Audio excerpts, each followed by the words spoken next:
Tennessee. Durango SRT. Hello, Leo. Medium diversity. Isn't Joe from Cottontown? Is that where he's from? I wish I could tell you, but I don't see him because I'm out there looking at the view and I hear Tennessee, so I can't tell you. Tennessee is such a beautiful state. It's so gorgeous. I'm jealous. So you got the mountains right there.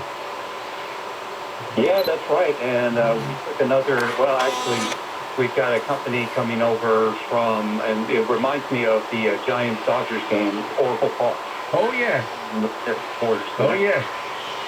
We had a wonderful time last night at Oracle Park, I must say. So what can it's good to talk to you again, Kenny. Yeah. I understand it, but it was definitely a huge game for sure. And I will say this, seeing that ball hit out the ballpark and then it bounced off, and then the splash. Into the water? Oh. Like it. Yeah. When they first built that ballpark, I was working at the San Francisco Giants radio station in town.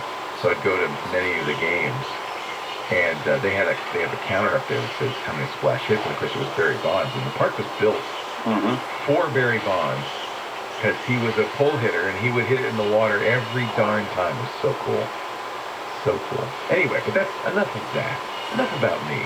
What about you? Yes. Well, I'm calling in regards to a question in regards to antivirus softwares for Macs. As you know, from the first time I called about a few months ago, I do have a Mac, and lately there was an issue involving my antivirus software of choice, Norton and Norton 360, where after a recent software update with Mac OS Fixer 11.6, the app just simply will not open. It will just kind of get, you click and you see it for a few seconds and it disappears. What a shock. Not great. What a shock. Apple's blocking it probably.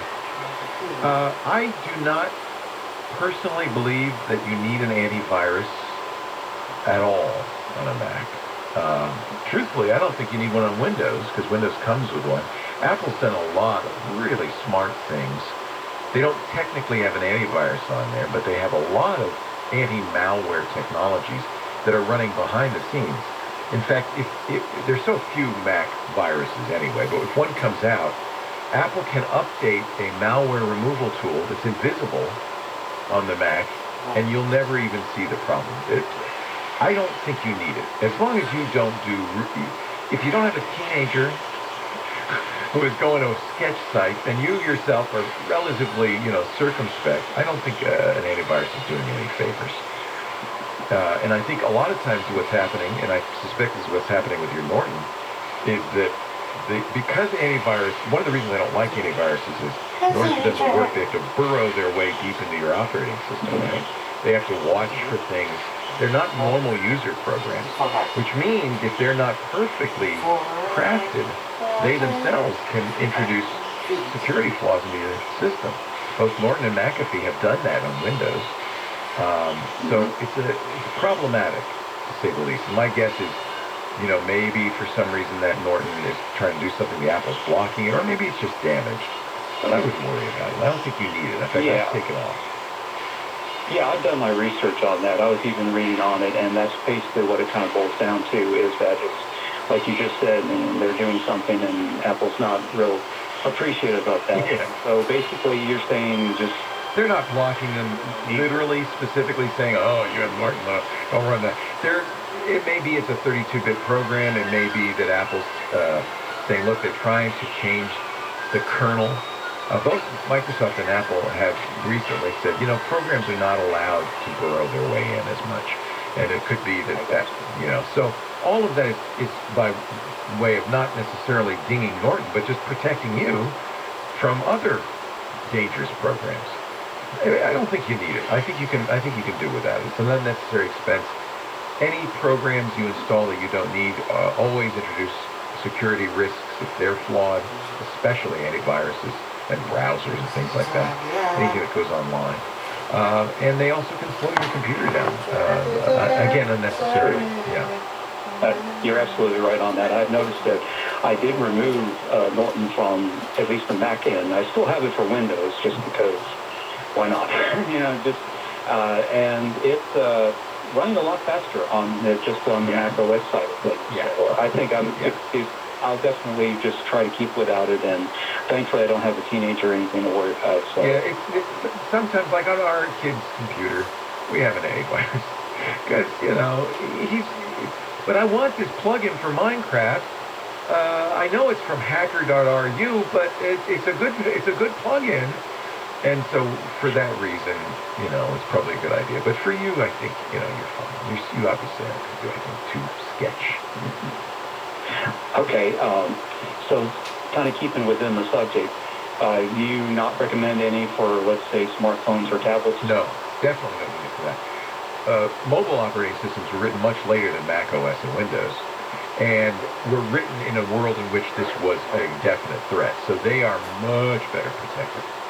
Malware, the only way malware gets on an iPhone is through the App Store. Apple works really hard to prevent it. If they find one, they kill it. Yeah, you're going to hear about them, but they're. Let me put it this way: the flaws that governments are using to break into iPhones, maybe you've heard about the story of Pegasus and NSO Group, are so rare and so valuable to these governments. They're worth millions of dollars, and they run-of-the-mill hacker doesn't have access to them. Couldn't afford them even if they could get them, and they're immediately plugged up as soon as they're discovered. That's why they're so valuable. You don't have to worry. Unless you are a dissident in Turkey or a journalist in Bahrain, you know, if you're a U.S. citizen, I think and you're not working for a three-letter agency, don't worry. All right. Well, that's good advice there. I never really stopped and think about it. It's the same rule actually as on desktops. Consider carefully what you install. You know, and if it's, you know, Russian wallpaper very good for everybody. His picture of penguin. Don't fall for that, okay? That's Putin penguin. Putin penguin. His very good picture of Putin on horse. You will love it. He's manly. You don't want that wallpaper. No, I shouldn't. for many good reasons. I thought, no. He's good-looking man fighting bear. You want this, don't you? Yeah, I would stay away from those. I think most people are not going to run into, at least on mobile and the Macs, are not going to run into it. Windows is a little bit different. There's more than 1 billion Windows users. There's so many out there, and there's such a variety of ways you can attack it. Maybe that's a little bit different. But absolutely, you don't need it on a Mac or mobile. All right, Leo. Well, I really appreciate the advice. Thank you very much. Always a pleasure. It was actually a pretty good call. And this sounds like it's been a real good show so far, and I hope it continues through the rest of the way. Kenny, you're very sweet. Thank you. I really appreciate it. Cottontown was named, I looked it up on Wikipedia, named after a Revolutionary War general, and it's got a population of 300 some. Yeah. Now that sounds like a nice place to live. I bet the internet access isn't super great. It's the only problem in this country. You can live somewhere gorgeous, beautiful, wonderful, but don't get online. That's where I think, you know, what Elon Musk is doing with Starlink is very interesting. It's coming out of beta, by the way, this month in most of the United States, which means you may be able to get it. Although Elon tweeted something interesting this week. He said, it's designed for low density usage. So we can't sell as many. Everybody can't use Starlink, the satellite internet. It's limited in terms of how many people per square mile you can have. Well, I wish he told us that ahead of time. Putting 12,000 satellites up there and only a few of us can use it. That's not far from ideal. 8888 Ask Leo. We're going to take a break. Talk some more in just a little bit. Our show today brought to you by Remote PC. Did you get the memo from the boss? We told our employees you can work. You know what? It's okay. Keep working from home. It worked out pretty well over the last 16 months or whatever. But there is something you might want to do before you pack up and go home. Put Remote PC on your computer at work. Mac or PC, doesn't matter. Now you can go home or go anywhere and access that computer at work securely, quickly, from a Mac, from a PC, even from an iOS or Android device. And it's just like you're sitting in front of it. It's kind of magical. It's the best remote access solution around. That's not me saying that. I'm quoting Tech Radar. They said it is the best. PC Magazine gave it an excellent rating. Even maybe more importantly, I get emails and texts from people who say, we love Remote PC. Ron, who works in healthcare care, says Remote PC was easy to install and use, $7 a month, 10 computers, right now 90% off if you go to remotepc.com and use my name, Leo.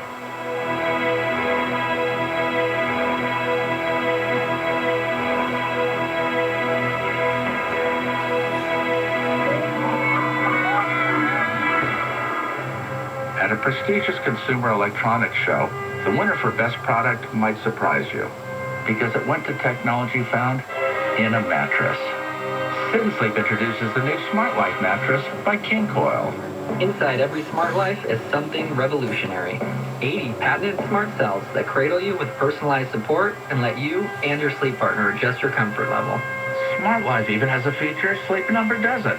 A soothing relaxation mode that massages you to sleep or gently wakes you up in the morning.